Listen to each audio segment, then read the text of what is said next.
Bonjour à tous, c'est Trading Life, on se retrouve aujourd'hui pour une nouvelle vidéo, donc c'est une vidéo stratégie scalping, voilà, qui est très rentable je trouve, donc voilà, on va voir, je vais voir avec vous tout simplement comment utiliser, comment elle fonctionne, etc. Et puis voilà, avant de commencer, je voudrais du coup vous remercier pour les 200 abonnés qu'on a passé vendredi, voilà, je l'avais pas fait dans la vidéo de samedi, je l'ai pas dit je crois, mais bref, en tout cas merci beaucoup, parce qu'au moment où je vous parle on est 215, donc ça augmente tellement vite, voilà, merci beaucoup à tous.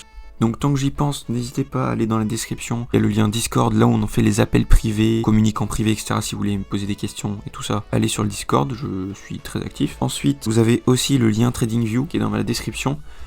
Si vous passez, vous pouvez très bien avoir un plan gratuit, donc vous n'avez pas de carte, vous n'avez pas de carte bancaire à mettre sur le site en gros, mais vous pouvez avoir des plans payants. Et en ce moment, c'est le Black Friday, comme vous savez. Donc pendant le Black Friday, il y a de belles offres. Et donc sur TradingView, vous avez des offres. Si vous passez par l'abonnement annuel, eh bien vous avez entre guillemets un mois offert plus 60% de rabais sur l'offre de l'année. Voilà, donc n'hésitez pas déjà à aller dans le lien. Même pour faire un compte gratuit, vous pouvez vous inscrire par mon lien. Voilà, je gagne rien tant que vous payerez rien entre guillemets. Et si vous prenez un plan payant, vous gagnerez autant que moi. C'est-à-dire que vous gagnerez jusqu'à 30$ si vous passez par un plan payé. Donc ce qui fait que vous avez entre guillemets 2 mois d'abonnement pro d'offert passant par mon lien. Voilà, plus un essai gratuit de 1 mois sur n'importe quel plan. En gros, c'est comme si vous aviez 3 mois gratuits, 3 mois offerts. Voilà, n'hésitez pas à aller dans la description sur mon lien et puis tout simplement à découvrir ce qui est la meilleure plateforme d'analyse de trading, donc TradingView. Voilà. Et dernière chose encore, vraiment dernière chose, n'hésitez pas à aller aussi dans la description. J'ai créé un Utip la semaine dernière pour les gens qui veulent me soutenir financièrement pour pouvoir acheter un ordinateur de bureau qui sera assez puissant pour live. Voilà, donc pour l'instant je le fais sur Discord, mais ensuite j'aimerais bien le faire sur l'ordinateur. Là avec l'ordinateur, la puissance qu'il faut pour que tout fonctionne correctement, donc le YouTube, l'enregistrement d'écran, ensuite l'encodage, etc. Pour ceux qui connaissent, eh bien c'est assez compliqué. L'ordinateur chauffe au bout de 30 secondes et fait l'hélicoptère au bout de 31 secondes. C'est-à-dire que ça chauffe et ça risque d'exploser. Voilà, pour ceux qui veulent me soutenir, allez dans la description et puis voilà. Merci beaucoup en tout cas à tous ceux qui le feront. Et puis voilà. Donc maintenant on va passer à la vidéo. Merci aux gens qui sont restés là toute l'intro. Maintenant on va commencer du coup par la stratégie. Donc c'est une stratégie scalping qui utilise les Bollinger Bands et le RSI tout simplement. C'est une stratégie très simple, voilà, vous utilisez ça que en M1. Peut-être que c'est possible de l'améliorer en regardant le M5, mais le M1 est très bien. Excusez-moi. Du coup, qu'est-ce qu'il faut ? Vous avez les Bollinger Bands, paramètre 25, ok, le RSI au-dessus de 50 et en dessous de 50, c'est donné par ces petits triangles là que j'ai codé moi-même là. Donc ça c'est en dessous de 49,50 et ça c'est au-dessus de 50,50 en bleu, voilà. Et donc dès que à la clôture, s'il y a un triangle au-dessus, ça veut dire que le RSI est passé au-dessus ou en dessous de ces chiffres-là. Et donc ce qu'il faut faire, c'est qu'il faut attendre. On ait un signal sell comme ici, donc ça veut dire que le prix il est sorti des bandes et re-rentré. Ok, comme vous pouvez voir, hein, il est resté en dehors du coup 4 bougies, voilà, enfin, sauf celle-ci du coup, donc 3 bougies en dehors. Celle-ci a clôturé dans les bandes et donc j'ai mis que fallait écrire sell, ok. Vous avez ça, et ensuite il faut attendre que le RSI passe en dessous de 49,50, donc à la clôture des bougies. Vous prenez position, donc ça se passe en M1, d'accord. Prenez position, le SL à 5 pips et le TP à risk ratio de 2, donc à 10 pips, voilà. Selon les paires, les spreads sont plus ou moins gros, donc si vraiment les spreads ils font 3-4 pips, bon bah là faut le bouger quand même, voilà. Si les spreads sont supérieurs à 2 pips, eh bien mettez le SL à 7 pips, voilà, et puis le TP à 14. Donc là c'est dans la théorie, je vais vous montrer la stratégie. Donc vous avez sell, vous avez le RSI en dessous de 50, vous prenez position, le SL 5 ici, le TP à 10, vous laissez couler. Ensuite ici, on a buy, on attend le RSI au-dessus de 50 du coup. Au-dessus de 50, ça arrive ici, d'accord? Donc on prend position, SL ici à 5, TP à 10. Donc là vous voyez que c'est un SL tout simplement. Vous avez un deuxième buy RSI ici à 5 au-dessus de 50, on prend position. On n'a pas de signaux inverse donc on coupe pas, hein. On fait rien tout simplement. Donc là encore un SL, donc là ça fait 10, -5, donc 0. Ok, donc là vous avez encore un buy avec le RSI au-dessus de 50. Vous prenez position, SL à 5, TP à 10, et puis vous laissez faire jusqu'à ce que vous ayez un sell par exemple. Mais sinon vous avez OTP, je veux dire, s'il n'y a rien entre, il n'y a pas de BE à mettre ou des choses comme ça, vous laissez. Voilà, c'est soit SL soit TP, point final. Donc le TP est atteint ici. Là il aurait été atteint plus loin aussi, vous voyez. Si on laisse jusqu'à ce qui est écrit sell, bon bah vous voyez c'est plus ou moins le même niveau qu'ici. Ok, donc là on a un autre buy, RSI au-dessus de 50, SL à 5, TP à 10. Ok, donc là vous pouvez le voir, on laisse couler, enfin on laisse monter du coup dans ce cas là. Ça il va tout seul, on a sell, on attend le RSI en dessous de 49,50 ici, ok. Donc là je l'ai pris, mais en soi, c'est assez loin quand même de celle-là. Donc en gros, la puissance qui a été prise là, vous voyez, en fait, il faut faire un peu comme des yo-yo, des élastiques par exemple. Plus ça sort loin, plus l'énergie de l'élastique va être puissant, et donc ça risque de nous envoyer très loin ensuite. Là, c'est plus ou moins pareil, sauf que là, c'est assez loin, et donc là, on va dire que pour les physiciens, l'énergie devient nulle par ici, par exemple.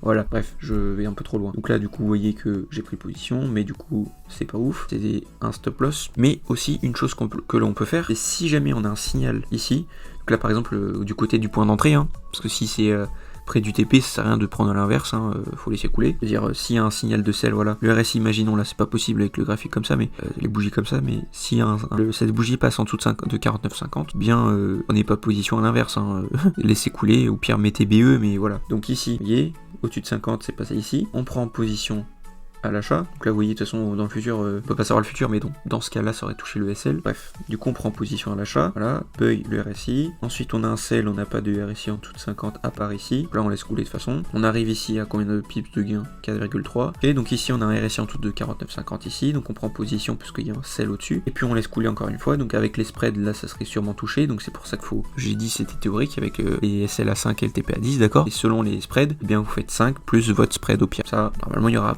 moins de soucis. Donc vous avez buy, il y a des RSI au-dessus de 50, vous voyez, donc là par exemple ce que j'ai dit tout à l'heure, voilà, c'est avec de l'interprétation aussi, et donc après l'interprétation c'est pas très cool non plus, puisque dans le trading, si on interprète jamais de la même façon, on ne sera pas rentable sur le long terme. Le plus simple faire, tout simplement, vous prenez que des signaux quand vos trades sont terminés. Parce que si vous vendez si vous vendez acheter, vendez, acheter, dans le même trade, alors que vous aurez laissé la première position, et bien vous serez gagnant, et puis là en fait vous avez gagné, vous avez perdu 10 fois 2 pips, voilà, alors que vous aurez pu en gagner 10 et perdre 0, voilà. Donc au pire, voilà, laissez les positions comme elles sont. Puis voilà, vous voyez ici il y avait un signal, mais il y en a eu plein d'autres avant la grande chute qu'on voit ici. Donc là vous laissez possiblement aller au SL, donc SL ici. Voilà. Donc là vous avez sell, le RSI, plusieurs fois à côté, vous voyez, il y a eu après sell, RSI, sell, RSI, sell, RSI. Donc là il y a plusieurs façons de prendre position ici, avec le SL du coup qui serait vers là, le TP vers ici, puis vous voyez ça a été au TP. Ensuite on a un buy ici, le RSI au-dessus de 49,50 il est ici. Et là nous sommes sur les prix actuels, bougeons en direct. Donc là on prend position RSI au-dessus de 50 ici, le buy ici, là OS ça veut dire oversold, donc survendu. On prend position ici, SL à 5 plus le spread, TP à 2 fois le SL du coup, et puis vous laissez couler. Voilà, donc là au début ça s'est bataillé entre acheteurs et vendeurs, et vous voyez qu'ici c'est sorti pour les acheteurs, et là voilà, on est en M1. Après on peut très bien améliorer du coup la stratégie en M5. Par exemple là vous voyez une épaule tête épaule, pullback, peut-être un retest, et donc là il y a des chances que ça parte à la vente. Vous voyez ici il y a le sell, le RSI au-dessus de 50, en dessous de 50 ici, donc il y a plus de chances que ce soit vendeur jusqu'à ce que le RSI passe au-dessus de 50. Donc là vous voyez c'est le mouvement qu'on a vu ici. Voilà, tout simplement voilà comment fonctionne la stratégie. Vous attendez que ça sorte des bandes, que ça re-rentre, que le RSI pour un achat se passe au-dessus de 50,50 et pour une vente que ça sorte et que ça re-rentre avec un RSI en dessous de 49,50. Vous prenez position et voilà. Donc là du coup, je vais vous montrer les tests que j'ai fait. J'ai fait ça sur 10 trades il me semble. Donc là vous avez dans la théorie, parce qu'après il faut compter les spreads en plus, d'accord. Donc là on va mettre par exemple on va faire 2, 7, hop, on va mettre 14. Voilà, donc là 14 ici, donc là dans ce cas là, on aurait réellement pris le trade avec le CSL là, sur le TP là, on n'aurait pas repris position entre, du coup ok. Donc là dans ce cas là, ça peut encore bouger, voilà. Donc là, si dans ce cas là on fait comme ça, ici ça fait TP, ensuite les RSI ici, donc on va mettre 7 aussi, voilà, pour vraiment être transparent avec vous sur la stratégie. Voilà, donc là vous laissez faire, vous faites rien. Sauf si vous avez peur, vous faites des BE, mais là c'est passé encore. Donc là on ne prendrait pas celui-là. Lui il est déjà pris, voilà. Ensuite SL ici, hop, 7, bon là ça aurait été touché. Donc là c'est pas la peine de faire le TP, bon ça aurait SL de toute façon. Ensuite ici buy 7, là on aurait le SL à 7, tout ça, là on aurait été en SL, mais on aurait pu prendre des positions là, mais vu qu'on aurait déjà pris cette position avant, on aurait sûrement pas pris ce trade jusqu'à ce que ça touche notre SL, d'accord. Voilà, et ici on a buy, RSI ici, on va mettre ça à 7, et voilà. Donc là on va recompter, donc on va dire que voilà, avec le spread et tout, on met le stop loss là, le TP ici, tant que rien n'est atteint, on fait rien du tout. Donc ça fait 14 pips, donc 28 pips. Là ça fait moins, ouais non on a dit on prenait pas position là en plus, vous voyez, je vous l'ai dit juste avant, on va soit SL soit TP, donc on annule celui-là, là ça aurait été au SL comme je l'ai dit, donc le SL à ce niveau là ici. Donc on va le mettre correctement, hein, que tout le monde comprenne correctement. Ce qui se serait réellement passé, c'est ça du coup. Hein. Donc là, on attend le SL ou le TP, donc là c'est SL. Ensuite, on a un autre signal, donc celle, les RSI en dessous de 50, ça, on va à 7, ici, on va à 14, voilà, et là, on laisse tout faire, enfin, on fait rien, on attend. Et voilà, là, on voit clairement ce qui se serait passé. Vous voyez, donc la stratégie, en fait, est sur le, voilà, l'échantillon que j'ai fait, vous voyez comment elle fonctionne, elle est assez simple. Faut être patient, bon, après là, c'est du M1, donc ça va pas trop être patient. Voilà, donc vous attendez clairement un signal entier, d'accord, Buy et le RSI. Sinon, prenez pas position, ça sert absolument à rien. Et donc, c'est le corps des bougies qui est important, pas les mèches. Hein. Si la mèche touche le haut, des fois ça passe, des fois ça passe pas. Mais le plus souvent que ça passe, c'est quand le corps sort des bandes, enfin clôture l'extérieur des bandes et que ça rentre ensuite. Là, ça fait 14, 14, 28. Ici, moins 7, donc 21. 21 plus 14, 35. Et là, on a 3 pips en cours, mais voilà. 35 pips. On a 1, 2, 3... 4 trades gagnants sur, du coup, celui-là il est pas encore fini donc on sait pas, donc 4 trades, 1, 2, 3 trades gagnants sur 4, ok, donc 75% de trades gagnants sur cet échantillon, avec un risk ratio de 1, 2, et ben du coup, vous voyez, les pips, du coup ça fait 2%, 2%, et donc ça fait 4%, moins 1 ça fait 3, et plus 2 ça fait 5, 5% en 4 trades, voilà. Et puis ça, vous faites ça toute la journée, pour les scalpers, hein, la journée, et puis vous avez tout simplement, normalement, une bonne journée. Voilà, donc merci d'avoir regardé la vidéo jusqu'à la fin, c'est la fin de la vidéo, voilà.